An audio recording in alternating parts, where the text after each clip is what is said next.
Assalamualaikum warahmatullahi wabarakatuh. Selamat sore rekan-rekan semua. Halo guys. Oke, bagi yang baru menemukan channel ini, salam kenal buat semuanya. Perkenalkan, saya Asep Mulyadi, sarjana hukum, seorang advokat dari daerah Cianjur. Di sini kami ingin berbagi kepada sahabat-sahabat semua yang mana akan mengambil tema di tayangan kali ini, yaitu tentang saksi. Mengapa saya mengambil tema saksi? Karena saksi di mata orang awam ketika mereka akan dijadikan saksi itu kadang ada rasa ketakutan, karena mereka pikir seseorang yang disangkakan itu juga berangkat atau berawal dari orang yang dipinta keterangannya atau sebagai saksi. Yang perlu diketahui, sebetulnya saksi dan korban itu dilindungi undang-undang. Jadi saudara jangan takut ketika dipinta keterangan sebagai saksi, karena itu dilindungi undang-undang. Salah satu payung hukum yang melindungi tentang saksi itu yaitu Undang-Undang Republik Indonesia Nomor 13 Tahun 2006 tentang perlindungan saksi dan korban. Di sini tentu dengan berbagai pertimbangan kenapa saksi mesti dilindungi. Salah satunya yang menjadi pertimbangan karena saksi itu adalah salah satu alat bukti yang sah dalam proses peradilan pidana. Saksi atau keterangan saksi atau korban yang mendengar, yang melihat, yang mengalami sendiri terjadi sesuatu tindak pidana dalam upaya mencari dan menemukan kejelasan tentang tindak pidana yang dilakukan oleh pelaku tindak pidana. Di sini diperlukan adanya keterangan saksi, makanya itu saksi dilindungi, itu salah satunya. Ya ironisnya sementara ada ngeri juga ya, saya pernah menghadiri salah satu persidangan, kebetulan waktu itu kita juga ada agenda sidang. Sebelum agenda sidang kita dimulai, saya memang waktu itu duduk di meja atau di kursi pengunjung peradilan. Ini saksi yang diperiksa, padahal ini saksi yang diperiksa ini bagian daripada korban juga, cuman korban yang satu melapor, dia tidak melapor. Di pengadilan guys, dicecar habis, di pengadilan dicecar habis, digiring,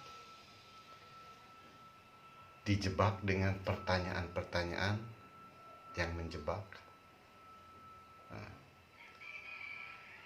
Nah, disinilah gunanya pemahaman tentang arti dari perlindungan sebagai saksi, karena saksi itu dilindungi. Jadi saksi jangan takut, dan seseorang yang dijadikan saksi jangan takut mengatakan tidak ketika memang tidak mengetahui, tidak mengalami, tidak melihat, tidak mendengar peristiwa hukum itu yang terjadi, sekalipun di usaha digiring atau usaha untuk diarahkan.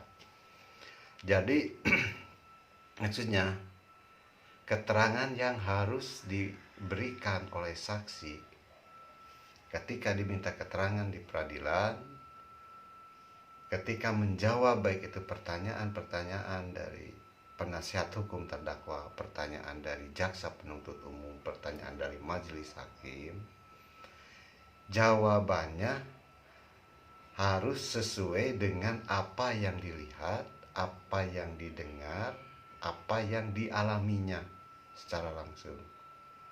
Jadi tidak ada kebohongan di sana, tidak merekayasa keterangan, tidak mengada-ada, karena setiap keterangan yang diberikan di bawah sumpah di pengadilan itu akan ada sanksi pidananya bila seandainya kita memberikan keterangan palsu, dan ancaman pidananya pun cukup berat bagi seseorang yang memberikan keterangan palsu. Itu ancaman maksimalnya 6 tahun penjara. Begitu guys. Namun demikian, kita juga jangan takut untuk memberikan keterangan sebagai saksi. Karena tadi saksi itu dilindungi oleh Undang-Undang Republik Indonesia Nomor 13 Tahun 2006 tentang Perlindungan Saksi dan Korban. Di sana dijelaskan pasal demi pasal, tentunya dengan tujuan adanya rasa aman buat saksi, adanya keadilan, tidak diskriminatif, dan adanya kepastian hukum. Maka atas asas-asas tersebut itu saksi perlu dilindungi. Dan mungkin pada episode ini kita akan membedah tentang Undang-Undang Perlindungan Saksi dan Korban, Undang-Undang Republik Indonesia Nomor 13 Tahun 2016. Kita akan mencoba membedah undang-undang itu. Nah, tentu diawali dengan dasar-dasar pertimbangannya. Oke guys, akan saya coba bacakan di sini. Undang-Undang Republik Indonesia Nomor 13 Tahun 2006 tentang Perlindungan Saksi dan Korban. Dengan rahmat Tuhan Yang Maha Esa, Presiden Republik Indonesia menimbang A. Bahwa salah satu alat bukti yang sah dalam proses peradilan pidana adalah keterangan saksi dan atau korban yang mendengar, yang melihat atau mengalami sendiri terjadinya suatu tindak pidana dalam upaya mencari dan menemukan kejelasan tentang tindak pidana yang dilakukan oleh pelaku tindak pidana. B. Bahwa penegak hukum dalam mencari dan menemukan kejelasan tentang tindak pidana yang dilakukan oleh pelaku tindak pidana sering mengalami kesulitan karena tidak dapat menghadirkan saksi dan atau korban disebabkan adanya ancaman baik fisik maupun psikis dari pihak tertentu. C. Bahwa sehubungan dengan hal tersebut perlu dilakukan perlindungan bagi saksi dan atau korban yang sangat penting keberadaannya dalam proses peradilan pidana. D. Bahwa berdasarkan pertimbangan sebagaimana dimaksud dalam huruf A, huruf B, dan huruf C perlu membentuk undang-undang tentang perlindungan saksi dan korban. Itu dasar-dasar dari awalnya dibentuknya atau diterbitannya sebuah undang-undang perlindungan saksi. Jadi guys, mohon maaf guys ini. Sekali lagi, mungkin kita ngambil poinnya, kita mengambil pokoknya. Pertama, keberadaan saksi dalam sebuah peristiwa hukum. Sebetulnya di sini tidak hanya tindak pidana saja, termasuk keperdataan saksi itu merupakan alat bukti. Dalam hukum acara itu diatur baik perkara perdata maupun pidana. Namun kita spesifik ini membahas tentang pidana.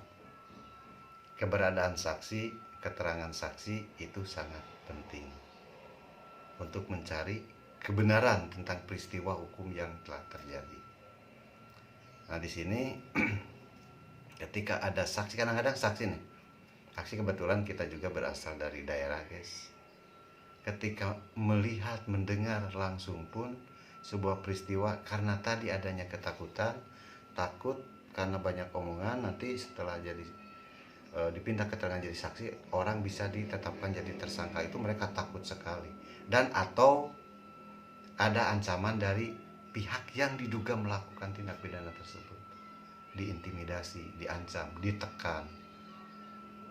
Misalnya mereka menjadi khawatir apakah antara keselamatan dirinya maupun keluarganya. Maka dari itu, Lembaga Perlindungan Saksi dan Korban wajib melindungi saksi. Begitu guys untuk season hari ini tentang saksi. Ini cukup sampai di sini dulu, dan bagi yang ingin bertanya yang ada kaitannya dengan topik yang barusan kita bicarakan, bisa saudara ajukan pertanyaannya, sahabat ajukan pertanyaannya di kolom komentar. Dan jangan lupa di subscribe biar sahabat saudara-saudara tidak ketinggalan untuk informasi-informasi berikutnya. Karena Rubik ini selain daripada saya orang yang suka hiburan juga, selain hiburan kita menyajikan tentang Rubik hukum dan konsultasi hukum gratis. Jadi jangan takut, karena sekarang ini jangankan konsultasi hukum, pendampingan hukum pun kalau kita tidak mampu untuk bayar, gratis. Ada prodeo, ada pro bono. Jadi untuk mencari keadilan kita nggak selalu harus selamanya dengan duit. Begitu guys. Oke, selamat sore, sampai jumpa di Rubik di topik berikutnya. Bila taufiq wal hidayah, saya Syaf Mulyadi mengucapkan Assalamualaikum warahmatullahi wabarakatuh.